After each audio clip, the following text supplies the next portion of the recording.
성령 세례, 홀로가 아닌 함께 걷는 신앙. 오늘의 본문, 고린도전서 12장 12절에서 14절. 몸은 하나인데 많은 지체가 있고 몸에 지체가 많으나 한 몸임과 같이 그리스도도 그러하니라.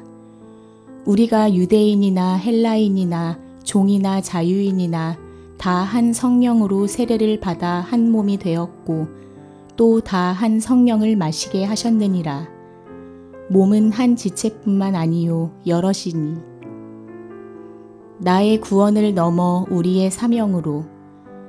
사랑하는 성도 여러분, 지난 과를 통해 우리는 성령님께서 행하시는 놀라운 사역들을 깊이 묵상해 왔습니다. 성령님의 일반 사역으로 죄를 깨닫고 복음 앞에 섰으며 그분의 특별 사역으로 우리 한 사람 한 사람에게 구원의 확신이 주어졌음을 확인했습니다.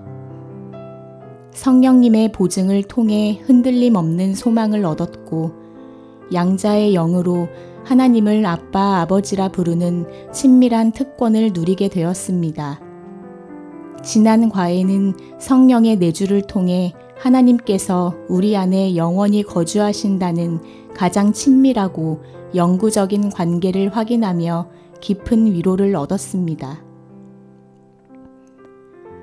성령님께서는 이처럼 우리 안에 영원히 거하심으로 우리 개인의 구원을 확실히 시작하셨을 뿐만 아니라 그와 동시에 우리를 그리스도의 몸된 공동체에 연합시키셨습니다. 이 두 사역은 서로 다른 것이 아니라 성령님께서 우리에게 베푸신 하나의 완전한 은혜입니다. 오늘 우리가 함께 나눌 성령 세례는 바로 이 위대한 전환점입니다. 이것은 우리를 나 혼자의 좁은 신앙의 테두리에서 벗어나 우리라는 공동체 속으로 온전히 편입시켜 주시는 성령님의 중대한 사역입니다. 1. 성령 세례의 본질. 성령 세례는 성령님께서 예수 그리스도를 믿는 모든 영혼을 그리스도의 몸에 영적으로 연합시키는 근본적이고 단회적인 사건입니다. 이 사역을 통해 우리는 세상 속에서 그리스도를 대변하는 새로운 유기체로 만들어집니다. 이것이 바로 교회입니다. 세례 요한의 예언과 새로운 시대. 우리는 성령 세례를 이해하기 위해 세례 요한의 예언으로 돌아가야 합니다. 그는 자신은 회개를 위한 물 세례를 베풀지만 뒤에 오시는 예수님은 성령과 불로 세례를 베푸실 것이라고 선포했습니다. 여기서 성령 세례와 불 세례는 같은 것을 의미하지 않습니다. 성령 세례는 예수님을 믿는 자에게 주어지는 구원의 은혜를 뜻하며 불 세례는 회개하지 않는 자들에게 임할 하나님의 심판을 의미합니다. 마치 농부가 알곡은 모아 곳간에 들이고 쭉정이는 꺼지지 않는 불에 태우는 것과 같습니다. 이처럼 예수님께서는 믿는 자에게는 성령을, 믿지 않는 자에게는 심판을 주시는 구원과 심판의 주님이심을 요한은 선포한 것입니다. 이는 구약시대의 상징적이고 제한된 의식을 넘어 예수 그리스도의 권능으로 시작되는 새로운 시대, 즉 모든 믿는 자에게 성령이 보편적으로 임하는 시대가 도래했음을 분명히 보여주는 예언이었습니다. 그리고 예수님께서 3년의 공생애를 마치시고 부활하신 후 제자들에게 40일 동안 하나님 나라의 일을 강론하시며 너희는 몇 날이 못 되어 성령으로 세례를 받을 것이라고 약속하셨습니다. 그 후 오순절에 성령이 교회 공동체에 임하시어 그리스도의 영적인 몸인 예루살렘 교회 공동체가 시작되었고 진정으로 새로운 시대가 활짝 열린 것입니다. 한 성령으로 한 몸이 되는 신비. 사도 바울은 성령 세례의 본질을 가장 명확하게 정의합니다. 당시 고린도에는 로마 제국의 극심한 계급 사회가 그대로 존재했습니다. 명문가 출신의 부유한 헬라인과 힘없는 유대인, 법적 권리가 없는 종과 자유인이 한 교회에 모여 있었습니다. 그들은 함께 예배했지만 여전히 사회적 지위와 배경에 따라 무의식적인 서열과 분열의식을 가지고 있었습니다.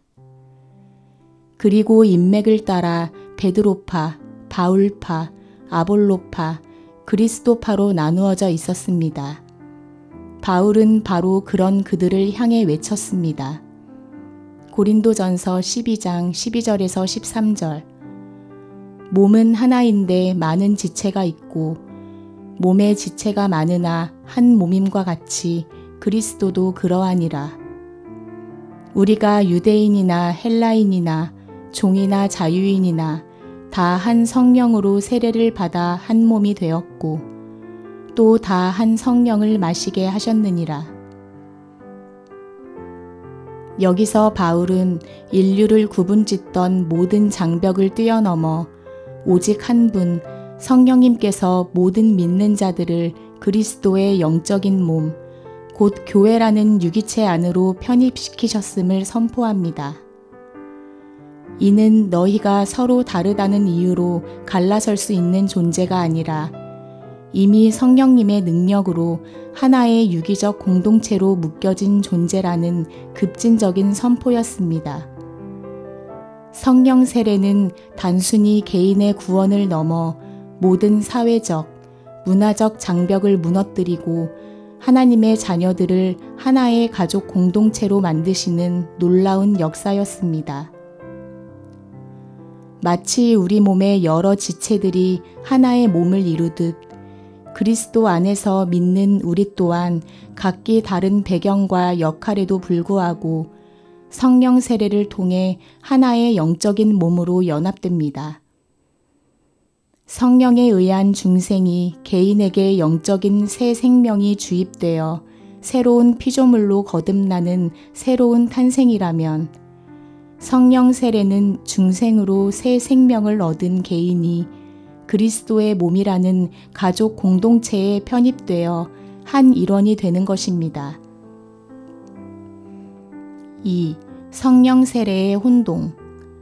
성령 세례의 본질을 더 깊이 이해하기 위해서는 종종 혼동되곤 하는 개념들과의 차이점을 명확히 알아볼 필요가 있습니다.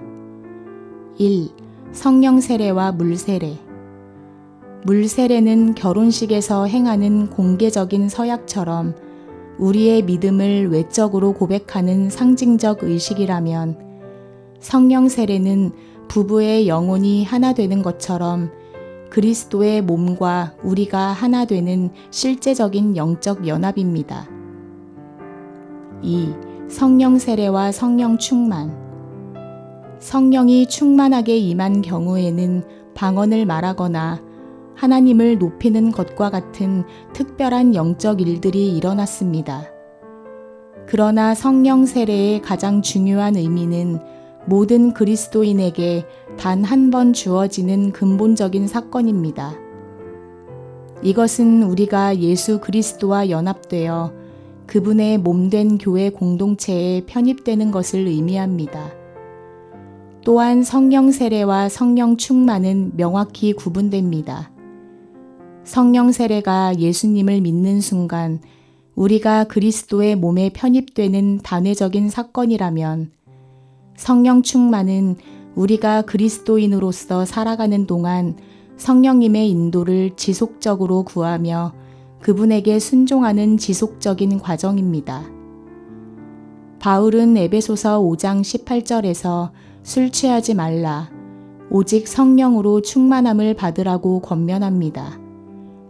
이는 우리가 날마다 의지적으로 성령님의 통치 아래 살아가야 할 신앙의 책임을 강조하는 것입니다. 3. 성령 세례의 목적. 성령 세례는 단지 우리를 그리스도의 한 몸이 되게 하는 것에서 멈추지 않습니다.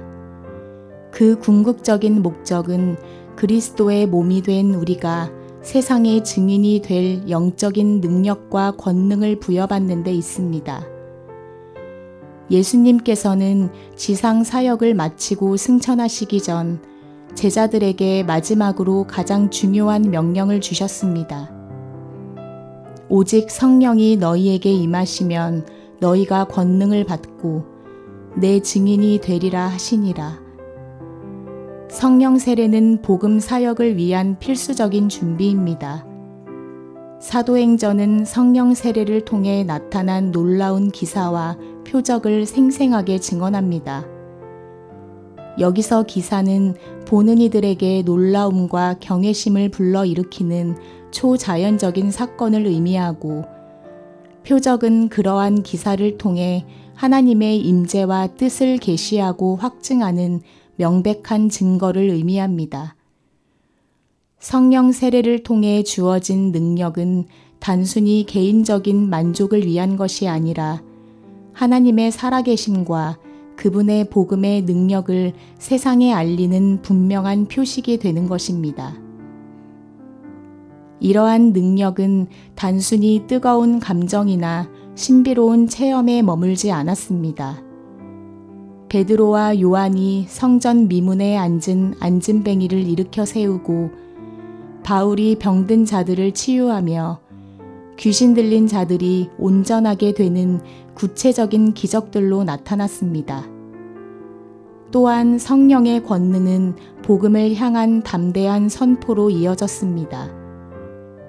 예수님을 부인했던 나약한 어부 베드로는 성령이 임하자 담대하게 복음을 전했고, 이로 인해 하루에 3,000명이나 되는 사람들이 회개하고 돌아오는 놀라운 역사가 일어났습니다. 오순절 사건, 사도행전 2장. 마가의 다락방에 모인 120명의 성도에게 성령이 임했을 때 불의 혀와 같은 형상이 보이고 그들이 각기 다른 언어로 방언을 말하기 시작했습니다. 이는 단순한 신비로운 기적이 아니라 구약의 예언이 성취되고 교회가 시작되었음을 온 세상에 알리는 강력한 표적이었습니다.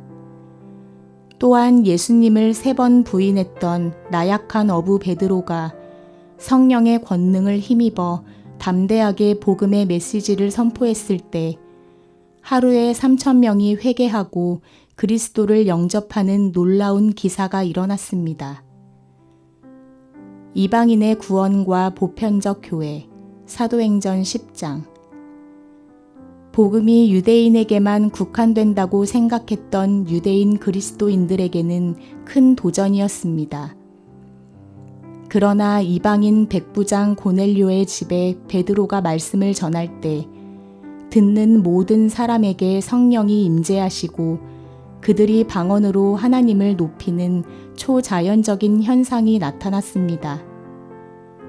베드로는 이 놀라운 광경을 보고 이 사람들이 우리와 같이 성령을 받았으니 라고 외치며 그들에게도 물 세례를 베풀 것을 명령했습니다.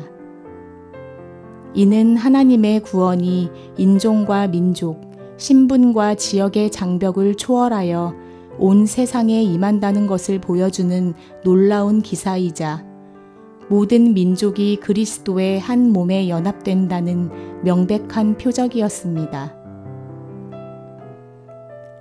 사마리아인들에게 임한 성령, 사도행전 8장.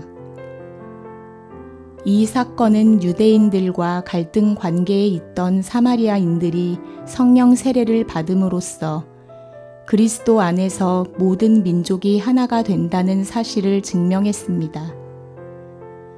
예루살렘의 사도들이 직접 그들에게 안수하여 성령이 임하게 한 것은 민족적 장벽을 허물고 하나의 보편적 교회로 연합시키는 하나님의 분명한 표적이었습니다. 요한의 제자들에게 임한 성령, 사도행전 19장.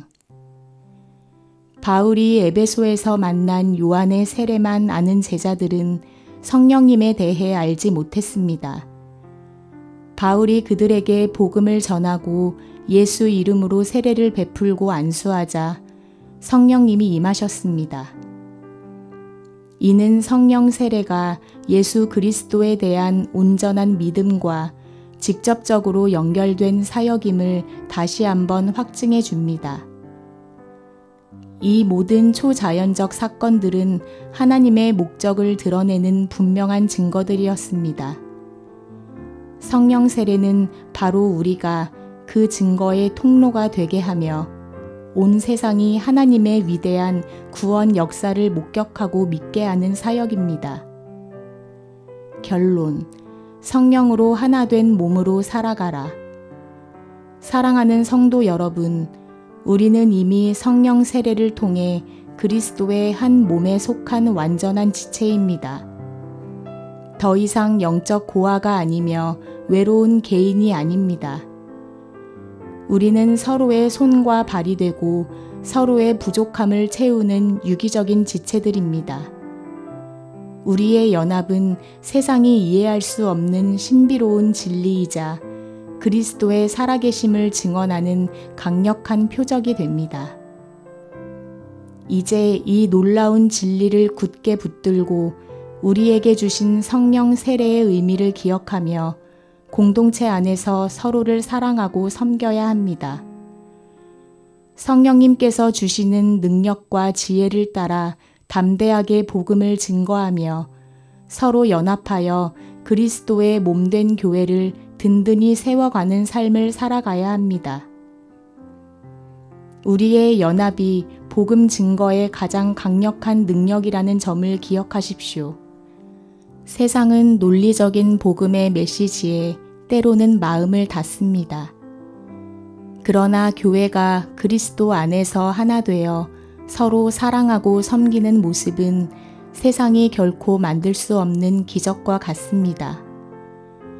요한복음 13장 35절에서 예수님께서는 너희가 서로 사랑하면 이로써 모든 사람이 너희가 내 제자인 줄 알리라고 말씀하셨습니다. 성령 세례로 우리가 한 몸이 된 것은 서로 다른 우리가 서로를 사랑하고 섬김으로써 세상이 교회라는 기적을 목격하고 복음의 진리 앞에 서게 만드는 가장 강력한 증거가 되는 것입니다. 우리가 연합하여 서로를 세울 때 세상은 우리의 모습을 통해 그리스도의 영광을 보게 될 것입니다. 이 은혜를 기억하며 주님의 몸을 온전히 세워가는 모든 걸음 위에 하나님의 평강이 함께 하시기를 축복합니다. 묵상을 위한 질문. 성령의 내주와 성령 세례의 차이를 다시 한번 생각해 보십시오. 나는 그동안 성령 세례를 단순히 특별한 영적 체험으로만 여기지는 않았습니까? 성령님께서 나를 그리스도와 연결해 주실 뿐 아니라 다른 성도들과도 한 몸으로 묶어 주셨다는 진리가 나에게 어떤 의미로 다가옵니까? 그리스도의 한 몸이라는 정체성은 나의 신앙생활에 어떤 영향을 주고 있습니까? 교회 안에서 다른 지체들을 볼 때 경쟁의식이나 판단하는 마음이 아니라 함께 공동체를 이루어가는 가족이라는 마음이 더 큽니까? 공동체의 연합을 위해 내가 할 수 있는 구체적인 한 가지는 무엇입니까? 나는 성령님께서 내게 능력을 주신 목적이 무엇이라고 생각했습니까? 오늘 말씀을 통해 성령님의 능력과 은사가 나의 영광이 아닌 복음 증거와 하나님의 표적을 위한 것임을 깨달았다면 앞으로 어떤 마음으로 은사를 사용하고 복음을 증거하겠습니까?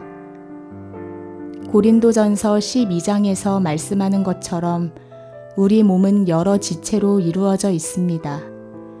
하나님께서 성령 세례를 통해 그리스도의 몸에 편입시키신 나에게는 어떤 은사나 역할이 있습니까? 나의 약함이나 부족함 때문에 아직 그 역할을 감당하지 못하고 있지는 않습니까? 교회의 연합은 세상이 이해할 수 없는 강력한 증거가 된다고 했습니다. 세상은 오늘날 우리 교회 공동체의 모습을 보며 예수 그리스도의 사랑을 발견하고 있습니까?